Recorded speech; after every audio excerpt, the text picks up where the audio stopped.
Thank you to Bob and the Oosting family for joining us tonight.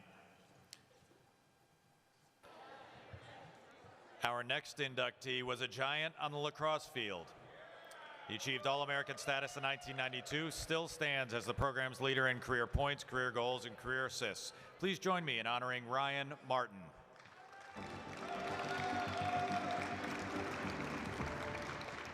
Lacrosse was a burgeoning sport at that time.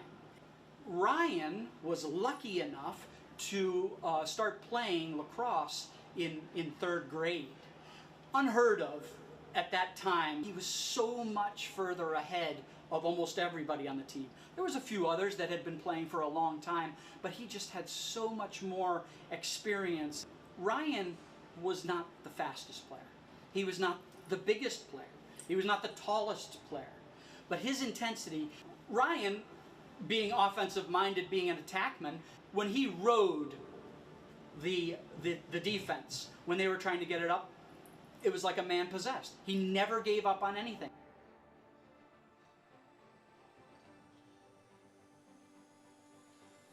He was very good at creating space for himself, get into a position to get the ball, and finish the play.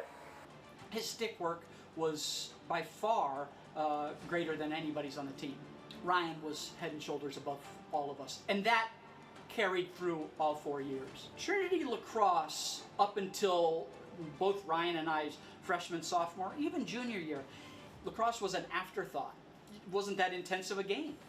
Our senior year flipped the tide. Most of that was on the heels of Ryan carrying us through, whether he knew it or not.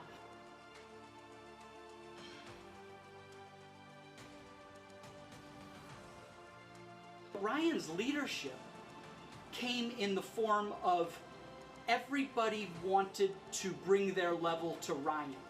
He raised the team's level at every corner. He didn't yell at people. He wasn't rah-rah. He rose to the occasion and certainly got intensive. But if you weren't on the same level as Ryan or reaching for that level, you were going to be left behind. So when Ryan was rolling, Trinity lacrosse was rolling.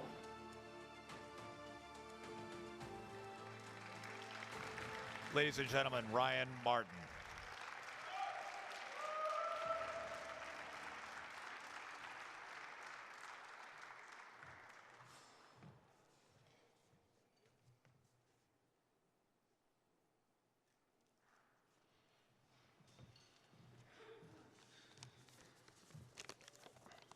That's the first time I've seen that video. That's great, and thank you for making me go after the 5 Sport Phi Beta Kappa.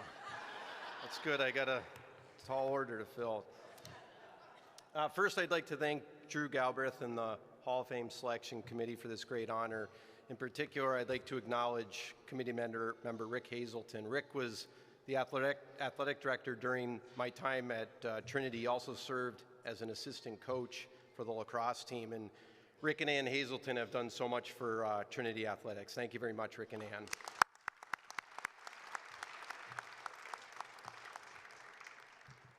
Thank you also to Brenna Smith. Thank you for organizing this event, taking care of our families, as well as Jacob Johnson for putting together these tribute videos. It's both of you have made this such a special evening for us and all of our families. Thank you very much.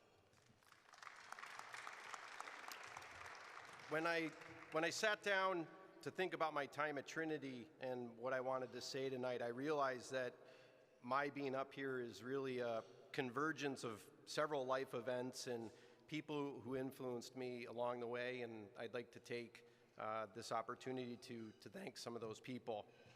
My path to Trinity started in the fall of 1987. There's really 3 people who are primarily responsible for me ending up at Trinity, because in '87, I was a senior at Avon Old Farms. I played football, hockey, and lacrosse, and at the time, my goal was to play Division I lacrosse. I was committed. I use that term loosely. I was committed to the University of New Hampshire. My commitment was basically something that amounted to like a preferred walk-on, but I wanted to play Division I lacrosse, and my football coach at Avon, Kevin Driscoll, kept encouraging me to look at schools where I could play both football and lacrosse. And my kids are here tonight, and they laugh at me when I say that I played football, but place kickers are football players too, guys. So Kevin Driscoll, he drove me to my football recruiting visit here. I didn't want to go, but he made me go. And after that, I think the important part was he kept selling me on what a great fit it was for me for athletics and academics. And I think probably more importantly, I think Kevin did a really good job of selling Trinity on me, which I thought was pretty special. Next is obviously Mike Darr. In addition to being the head lacrosse coach, Coach Darr was on the football staff, but I think, let's be honest, I don't think the place kicker is a very important recruit, and I think Mike Darr, the football coach, or Trinity football, would not have been disappointed if I went in another direction. But Mike stayed in touch with me. He came to watch me play that spring. He kept selling me on the idea of Trinity lacrosse and Trinity education, and but not for Mike Darr, I would not have come here. So thank you very much, Mike. I'm not sure if Mike's here tonight. I haven't seen him yet. And the third person, and definitely the most influential, was my mom, because in the spring of my senior year, I still wasn't convinced that I wasn't going to try to be a Division I lacrosse player. And before, I had been accepted to Trinity, but I hadn't made my decision yet. And I remember my mom at one point acting rather frustrated. She just looked at me and said, "Are you nuts? Like, you're going to pass up a Trinity education?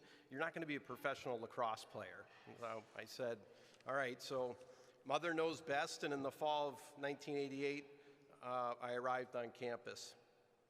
My football career at Trinity lasted basically 2 days, if you count the equipment issue day.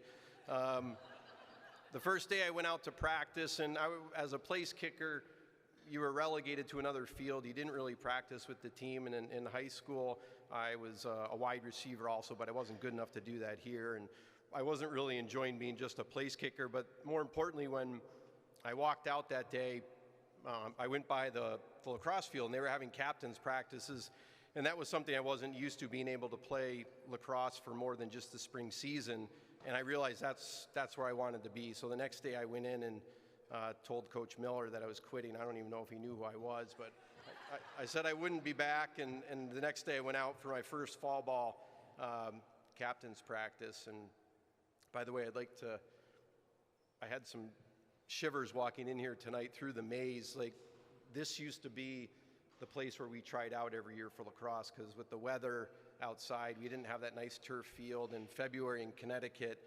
lacrosse opened up every year in here. And as I walked down the maze to get in here, I'm like, oh, this brings back some memories. So when I think about what defined me as a player, I'd like to think that part of my success was due to my work ethic and my desire to compete. I think these character traits were instilled in me by my parents at a young age, but when it came to sports, probably more specifically by my dad. And anybody that knows me or played sports with me through high school or college knows that my dad was always there on the sidelines. You saw him in the video there wearing usually a Trinity hat or his famous orange Hobart hat.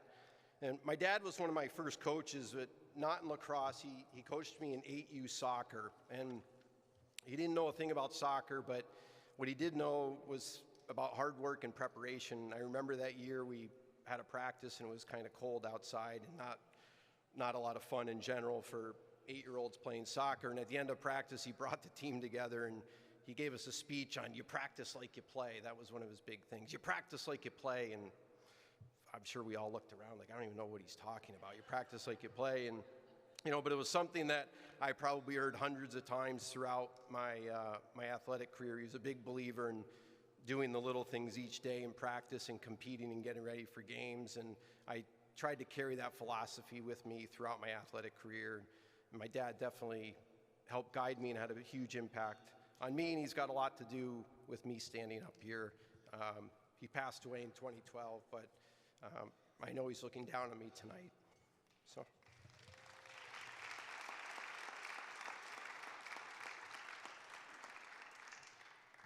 I didn't think it was going to be that hard. To my coaches at Trinity, thank you for pushing me. Thank you for holding me accountable.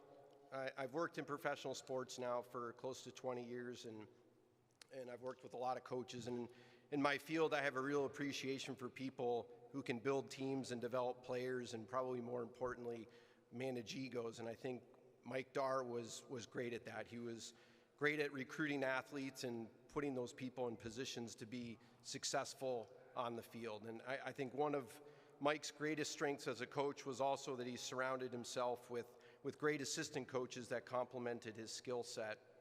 And we had some excellent assistant coaches during my time here, but two in particular I'd like to mention. First is the late Chris Coughlin. Chris was a grad assistant here my freshman year. He played football and lacrosse at Washington and Lee, and he was the toughest, grittiest person that I ever met. I was telling somebody at my table tonight, he joined the Army at 41 years old. I think he was like a month or two shy of the age cutoff to allowed to be joined, so he could go defend our country. He was killed in Afghanistan in 2009. He's a true hero and a warrior. I'm going to give his foundation a plug. He was a big workout guy, and when he passed away, his family started a foundation called Catch a Lift. It helps thousands of post 9/11 combat injured veterans regain their mental and physical health through gym memberships, home gym equipment. And so anyway, it's online if you want to donate. I'm sure they'd appreciate it, but thank you, Chris. And second, I'd say the most influential assistant coach for me was Chris Weber. Chris coached me my last 2 years at Trinity, and when Chris arrived at Trinity, he had just finished his playing career at Springfield, and Springfield was the team we could never beat. They were brash, they were cocky, they were full of swagger. They were the type of team that expected to win, and that's, somebody said to me one time, like, don't you hate Springfield? And I didn't hate Springfield. I was actually envious of what they had and what they were, and that's what Chris brought with him to Trinity. He helped me develop that as an athlete. I loved playing for Chris. I played with him after college and summer league tournaments, and he didn't coach me a long time, but he had a real profound impact on me and my development as an athlete and a person. And Chris and his wife Heather made the trip down tonight. Thank you very much for coming. It means a lot to me.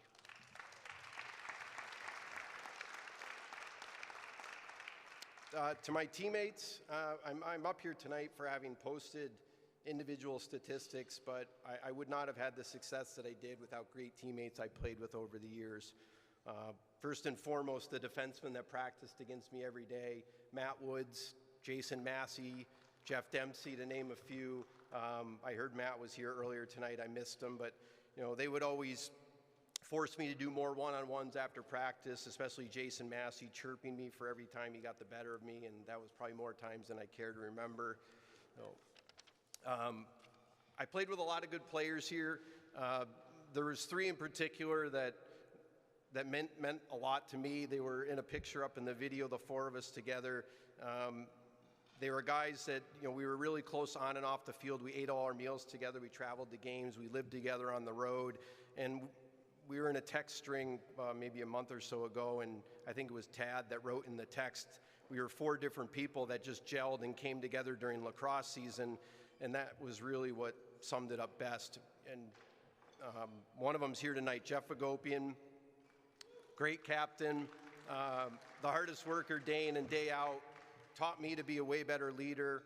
He was super positive, way more positive than I was. There's a reason he was the two-time captain of our team, great player. Tom Skull, who's not here tonight, but Tom was a guy that played hockey and lacrosse, seemingly never had a day off. He went from one sport to the next, just a true competitor, loved life. And then, of course, Tad, who I'm honored that he did my video. He did a great job. I met Tad my freshman year. We became great friends and teammates. Tad tells it a little differently in the video. He was very nice to me, but the reason I respected Tad so much is he was one of the few guys that had the guts to call me out when I needed to hear it. I sometimes wasn't always as patient as I needed to be with teammates, and he taught me great lessons about leadership and leading through positivity. And so, again, really appreciate Tad doing that video. It means a lot to me. I'd also be remiss if I didn't mention a few of my friends that made the trip down tonight. Not people that I played with, but guys that were a big part of my time at Trinity. Kevin Kavanaugh, Tom Prez, Rob Hayes, Jeff McDonald, Matt Duffy. Mikey Taylor came down, Joe Porto, former teammates, thank you very much for coming out. James Lane, thank you very much for coming out. It means a lot to me, guys. Appreciate it. And finally, I'm up here tonight because of my accomplishments as a lacrosse player at Trinity, and this is supposed to be about my time at Trinity. I've always been a big believer that not only is sports a metaphor for life, but I think sports can teach us a lot about life. And certainly the lessons I learned on the lacrosse field at Trinity, I've carried with me into the professional world. I've been fortunate to work in pro sports for most of my adult life, and even more fortunate to have had some success and won some championships, a Stanley Cup, 2 Calder Cups for American Hockey League championships, and I know that I would not have the success in my professional career as an executive without my wonderful family supporting me every step of the way. First, my wife Candace, early in my career, she stopped practicing law so I could pursue my dream job.